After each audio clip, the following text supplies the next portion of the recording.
요즘 뉴스 보면 유가. 근데 대부분 사람들은 이렇게 생각합니다. 그래, 주요소 기름값 좀 오르겠네. 그게 끝입니다. 근데 지금 시장은 그 정도로 보고 있지 않습니다. 유가 109달러가 뭘 의미하는지, 왜 미국 국채금리가 같이 올라가고 있는지, 그리고 그게 한국에 어떻게 연결되는지 이 영상 하나로 다 정리해드리겠습니다. 자, 일단 지금 상황부터 보겠습니다.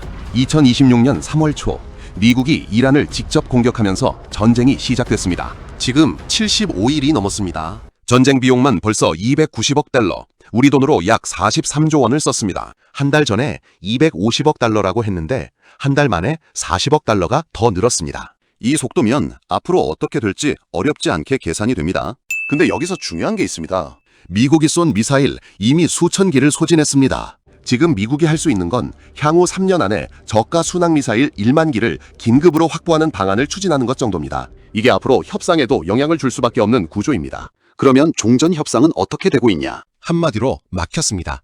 트럼프가 뭐라고 했냐면 이란의 제안서를 읽느라 시간 낭비를 하지 않겠다고 했습니다. 그러면서 많은 장군들이 나를 기다리고 있다고 추가 군사작전 가능성도 내비쳤습니다. 이란은 이란대로 물러서지 않고 있습니다. 핵시설 해체도 거부, 장기 농축 중단도 거부.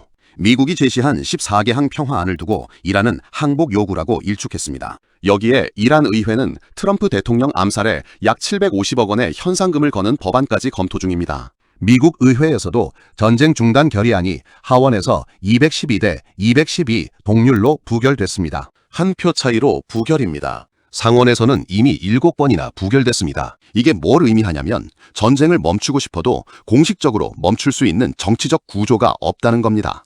자, 그러면 여기서 진짜 핵심으로 들어가겠습니다. 호르무즈 해협.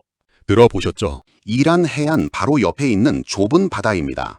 폭이 제일 좁은 곳은 약 38km 정도밖에 안 됩니다. 근데 이 해협으로 전 세계 석유 물동량의 약 20%가 지나갑니다. 사우디, 아랍에미리트, 쿠웨이트, 이라크, 이 나라들 기름이 전부 이 길로 나옵니다. 그런데 이란이 지금 이 해협을 사실상 통제하고 있습니다. 이름까지 붙였습니다. 페르시아만 해협청, PGSA. 지나가는 선박에 배럴당 약 1달러 통행료를 부과하는 방안을 밀어붙이고 있습니다. 이란 외무장관은 호르무즈 해협은 이란과 오만의 영해 안에 있으며 사이에 공해가 없다고 주장하고 있습니다. 즉, 우리 바다다, 우리가 관리한다는 겁니다. 근데 여기서 사람들이 헷갈리는 부분이 있습니다. 미중 정상회담에서 양국이 호르무즈 개방에 동의했다고 발표했잖아요. 그러면 이제 풀리는 거 아닌가? 결론부터 말하면 아직 아닙니다. 미국과 중국이 개방돼야 한다는데 동의했다는 것이지 실제로 무언가 구체적인 조치를 합의한 게 아닙니다. 중국 외교부는 봉소의 근본 원인이 미국과 이스라엘의 이란 공격에 있다고 했고 구체적인 대이란 압박 조치는 언급하지 않았습니다. 전문가들은 뭐라고 하냐? 전 주 이란 대사가 YTN 인터뷰에서 이렇게 말했습니다. 호르무즈 봉쇄 해제는 종전 협상 타결과 핵 협상이 완료돼야 가능할 것이라고요. 즉, 핵 협상이 막혀있는 한 호르무즈는 계속 막혀있습니다. 유가가 당장 내려오기 어렵다는 얘기입니다. 그러면 유가가 109달러라는 게 진짜로 어떤 의미인지 보겠습니다. 국제에너지기구 IEA가 발표했습니다. 4월 한 달에만 전 세계 각국이 전략 비축유를 1억 1,700만 배럴 소진했습니다. 전략 비축유라는 게 뭐냐면 비상시를 위해 각국이 창고에 쌓아둔 기름입니다. 그걸 한 달에 그만큼 썼다는 겁니다. IEA는 급격히 줄어드는 완충제가 앞으로 추가적인 유가 급등을 예고한다고 경고했습니다. 즉, 지금 109달러인데 비축유가 더 빠지면 이게 더 올라갈 수 있다는 겁니다. 레바논 상황도 변수입니다. 미국 중재로 이스라엘과 레바논이 휴전을 45일 연장하기로 했습니다. 근데 그날 이스라엘은 레바논 전역을 계속 공습했습니다. 하루에만 11명이 숨졌고 민방위 센터가 직격탄을 맞았습니다. 협상은 협상이고 폭격은 폭격이라는 얘기입니다. 이게 정상화될 것이라는 기대감을 가지기 어려운 이유입니다. 여기서 진짜 재밌는 포인트가 나옵니다. 뉴욕 증시.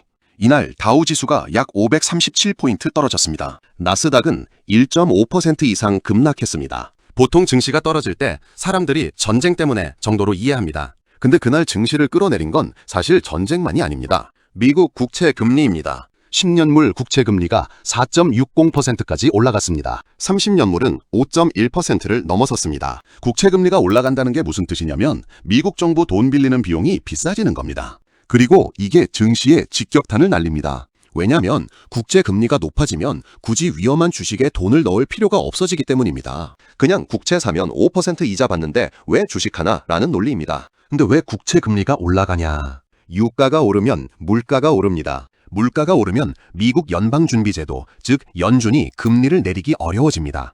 오히려 올릴 수도 있다는 얘기가 나오기 시작했습니다. CME 패드워치 기준으로 12월 금리 인상 확률이 51%, 내년 3월까지 금리 인상 확률은 71%를 넘어섰습니다. 이게 뭔 말이냐면 한 달 전까지만 해도 시장은 올해 금리 내려가겠지라고 봤습니다. 근데 지금은 오히려 올라갈 수도 있다로 바뀐 겁니다. 이게 시장 분위기를 완전히 바꿔버렸습니다. 그러면 이게 한국하고 무슨 상관이냐? 몇 가지로 나눠서 보겠습니다. 첫 번째는 직접적인 비용 문제입니다. 한국은 원유를 거의 100% 수입합니다. 그 원유의 상당 부분이 중동에서 옵니다. 유가가 오르면 기름값이 오르고, 기름값이 오르면 운송비가 오르고, 운송비가 오르면 물가가 오릅니다. 이건 거의 자동으로 연결됩니다. 두 번째는 좀 더 의외의 부분입니다. 나프타라는 게 있습니다. 원유에서 뽑아내는 원료인데 이게 플라스틱 같은 석유화학 제품의 재료가 됩니다. 그런데 의료 소모품도 이 나프타로 만듭니다. 주사기, 수액 튜브, 각종 비닐 재질 의료 소모품들. 전쟁 초기에는 발주한 물량의 50% 수준만 입고됐습니다. 지금은 80%까지 올라왔지만 여전히 예전보다 훨씬 늦게 들어옵니다. 2주면 오던 수입 제품이 한 달 넘게 걸리고 있습니다. 세 번째는 금융 측면입니다. 미국 금리가 올라간다는 얘기가 나오면 달러가 강해집니다. 달러가 강해지면 원화는 약해집니다. 환율이 오른다는 얘기입니다. 환율이 오르면 수입 물가가 추가로 오릅니다. 기름값도 달러로 결제하니까 유가가 올라도 환율도 올라가면 이중으로 맞는 겁니다. 한국 주식시장도 외국인 자금 유출 압박을 받게 됩니다. 미국 국채 금리가 높아지면 외국인 투자자 입장에서는 미국 국채를 사는 게 더 매력적으로 보이기 때문입니다. 이 흐름이 연결됩니다. 유가 상승, 물가 상승, 금리 인하 기대 약화, 미국 금리 인상 가능성, 달러 강세, 원화 약세, 수입 물가 추가 상승, 한 방향으로 이어지는 구조입니다. 그러면 지금 시장에서 가장 중요하게 보는 변수가 뭔지 정리해드리겠습니다.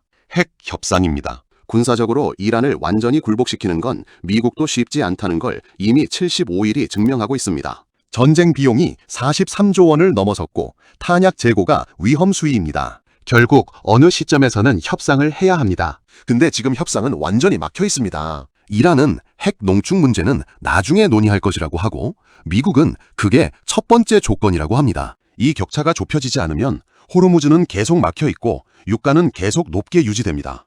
유가가 계속 높으면 물가가 잡히지 않습니다. 물가가 잡히지 않으면 금리는 내려오기 어렵습니다. 금리가 내려오지 않으면 경기 회복도 미뤄집니다. 이게 지금 시장이 가장 걱정하는 시나리오입니다. 반대로 보면 변수는 딱 하나입니다. 협상 타결입니다.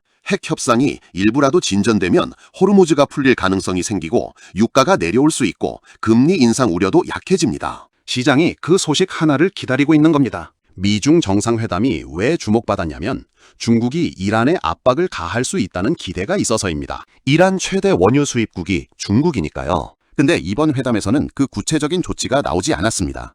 그래서 회담 직후 증시가 다시 내려갔습니다. 정리하겠습니다.